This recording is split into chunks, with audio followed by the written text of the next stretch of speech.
Hi, Evil fans. Welcome to Tori Talks with Dr. S. I'm Tori. This is Dr. S. Today we'll talk about the penultimate episode of Season 4 of Evil. It's episode 13. It's called Fear of the Unholy, and it's the second to last episode ever. I can't believe it. What are we going to do? I know, really. No, we do have more shows that we'll be reviewing. We got Only Murders in the Building. Severance 2 announced, or did they announce their? Yeah, there is the second season. And January 25th. See, she knows. Shrinking. Season 2 is coming out. We have lots of new shows, but this show kind of like scratched an itch that I didn't even know I had. Seriously. Something about the combination, especially these three people. Also, the guy who plays David is like one of the hottest people I've ever seen in my life. So I'm just going to have to follow him on Instagram to see him. Watch some of the other stuff that he's done. Gosh, he's so amazing. Okay, sorry about that. A little thirsty. Okay, so this episode does show David's final mass. And, they didn't waste any time, like, taking over. They got rid of all the files. Construction guy come in and, like, take down stuff. Like, what's happening? Yeah, calm down. It's a really nice church. It's beautiful, What do you do with an old church? Oh. You can't tear down a church. That seems... What happens to it? I don't know. Upsetting. Well, so, yes, the Vatican comes in, cleans out all the files, but it's like, wait, we have one more for you, and it's has to do with Professor Pervert, is what I'll call him. I mean, maybe he doesn't mean to be Professor Pervert, but basically he believes something evil is inside him, and Kristen gets a little glimpse because he's very inappropriate with her. But then they're blaming it on the Five, which I don't know why we don't know more about the Five. It's just like, oh, here's the Five. They're probably the post-grad people. It's their fault. But that girl is part of the Five, and she's like, yeah, he's acting weird. Yeah. The rest were boys, right? Yes. Yeah. She's kind of like the whistleblower of it all. So this professor has ALS, and basically, I mean, I'm sure people know about ALS. Lou Gehrig's disease is also what they call it. But so...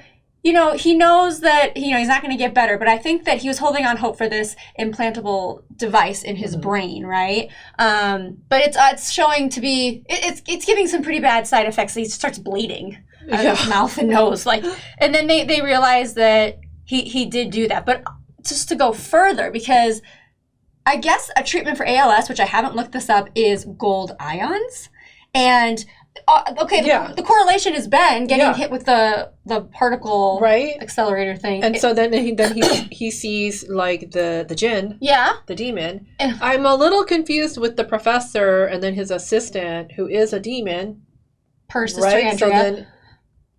So he is, because if Andrea sees it's true, right? That's what we're taking from this. Yeah, unless she got some gold ions too that's making her hallucinate. So then, like, so I don't know. I know, I was confused about that too, because they didn't really, because then the last part that you see with David and the professor and then his assistant putting his hand on him, like as if he cares. So I was like, wait, are you? Yeah, because is the explanation the demon part? Yeah. Or the brain part? See, that's the big question of the show. Oh, I see what you're doing.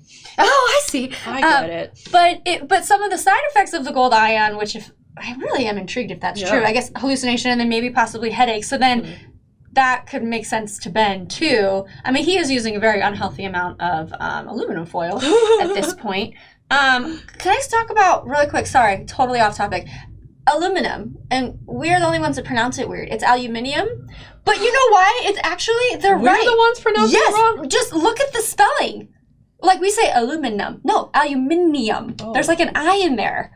Okay, sorry. Every time I think of aluminum... Even in American spelling, it's different? Okay, wait, now I don't know. I don't know either. Because they do spell like color, C-O-L-O-U-R. You are, right? Shoot, like British? Yes, okay. I don't know. But that is... I did used to think people were saying it wrong, but then I realized it could be like just in different countries. I don't know. I just thought of that. Every time I hear aluminum, I'm like, I think we're wrong. But yeah, it could just be different spelling. You're right. Okay, so let's go back to these crazy Vatican people. Okay, so there's a new representative now. Okay, I'm getting sick of all these different people. So it's Father Giovanni, who's played by Dennis O'Hare, who is in American Horror Story, and he's beloved. I love him so much. But anyway, so weird things are happening because the other two handlers, one died, Victor Leconte. Did you say why? How? No. Right? No explanation. No. And then that was the hot one too. Yeah, Father Dominic is just kind of like not available. Yeah, which I like that guy. He's a little creepy, but I like him. I don't like the replacements so late in the game. Why? He's all right. Yeah, I don't know. Right? Exactly. So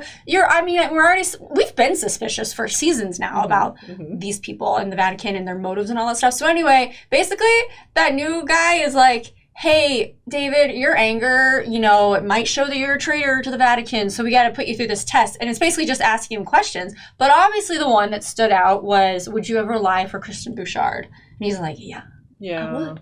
But I guess he passes the test. They're keeping him. Because he gets reassigned to Rome. Yeah. Yeah, right? So I guess that's okay. I guess he did great. You answered, you passed with flying colors. David does pay a little visit to Leland, which is kind of bigger than I think I realized. David says, Leland, you're part of the entity. Mm-hmm. And then he's like, yeah, but I realized that, like, the opposition is... there's no difference. There's no, you're not getting, he's just like, the evil will be the winner, I think is what Leland's saying. Yes, and I think you're right. Yeah, so he also tells him, David, when I do the remote viewing, like, we kind of get a little bit of each other. I don't like that. Okay, and there's, like, lots of reasons why I'm uncomfortable, because then I'm like, wait a minute, are you going to work together? I don't know. Something's weird about, because now he's like, I got some of your virtue, basically. And so now I'm like, wait, are we really going to accept Leland? I don't know. That's my suspicion. So because if he was once the entity, he once wanted to believe. He was a believer. Yeah. But then he lost faith. But now that he gets little parts of David, that's an interesting theory. And is that why David said, I think he was talking to Sister Andrea, and he's like, I get sick of faith sometimes. And I'm like, wait, is that the Leland part of you? Yeah. Or, like, is this just what the entity does to people? I don't know. But interesting. I don't know. That just made me go, wait, what? Because we only have one more episode. There's not a lot of time, so I don't know if this has to make come that together. Work. Yeah. Anyway, okay, so back to David being reassigned to Rome. Is he going to go? 4 days. He has 4 days. Like, when Leland told him to quit the priesthood, I thought, is this going to be the reason why he quits the priesthood? Right. But then that was kind of like cut off. But then how else will he if it actually happens? Yeah. Because all of the predictions by Ellie have to be, I think, circled back too. I feel like they wouldn't just throw that out there in one episode and then not come back to it. That would be rude. So, well, I'm thinking, okay, guys, I want to hear your predictions too.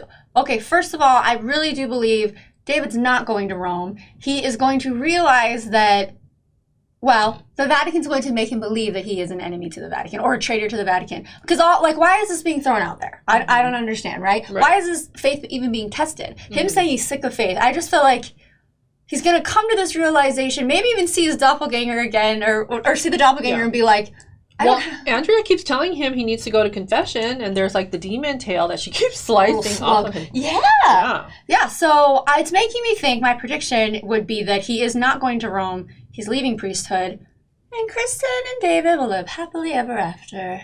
I mean, I feel like maybe not all the problems of the world or civilization will be solved in the finale. However, I feel like maybe we'll get the nugget of joy knowing that they're going to continue to work together as a team and assess because the problems are not gone. Yeah, because Kristen will still have her little office, right, with Dr. Kurtz. Independent practice? Yeah, and then she can have them. I mean, and maybe he doesn't leave priesthood. Maybe he's... Okay, that's the only thing I don't understand. If you've been reassigned, you have to go, or what? They kick you out? It sounds like they have no choice, right? They're just waiting to see where they're going to get sent. Yeah. I didn't know that priests could be sent anywhere in the world. Yeah.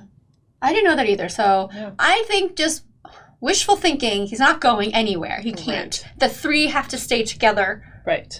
Okay. Independent practice. Yes. And then also Sister Andrea, the demon slayer. Can she stay with them too? Yeah. They need her power, actually. That silent Trinity place or whatever. Oh my gosh, that's so funny. Oh my gosh.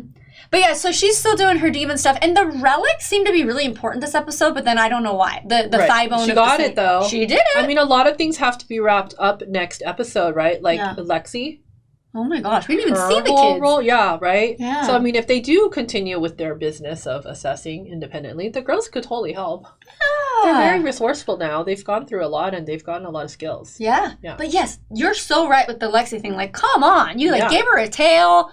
Right. You made us believe she's a demon. Right. Mm-hmm. And then we also have to know who is Ellie after all. Yeah. a little bit of closure on that storyline, And then Andy's just gone. right?